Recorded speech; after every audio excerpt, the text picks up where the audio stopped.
Baru-baru ini viral di media sosial seorang oknum anggota kepolisian terlibat cekcok dengan warga. Dalam video berdurasi 2 menit 40 detik tersebut, terlihat seorang oknum polisi mengenakan kaos bertuliskan Bareskrim berwarna hitam. Ia juga terlihat memegang senjata organik Polri jenis pistol di tangan kanannya. Sementara tangan kirinya menarik baju seorang pria. Dalam percakapan, oknum polisi tersebut tampaknya marah lantarannya rumahnya dilempari batu oleh anak dari warga tersebut. Peristiwa ini terjadi di Kelurahan Lebang, Kecamatan Wara Barat, Palopo, Sulawesi Selatan. Mendapati video viral tersebut, jajaran Polres Palopo langsung bergerak cepat mencari kebenaran video tersebut. Kapolres Palopo AKBP Safi'i Nafsikin membenarkan oknum tersebut adalah anggotanya yang bertugas di Polres Palopo, bernama Bribka Nofrianto.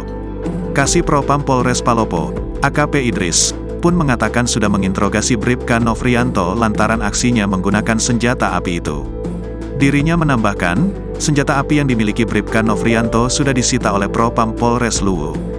Menurut Idris, pihaknya belum bisa menentukan sanksi apa yang akan diberikan ke Bribka Nofrianto.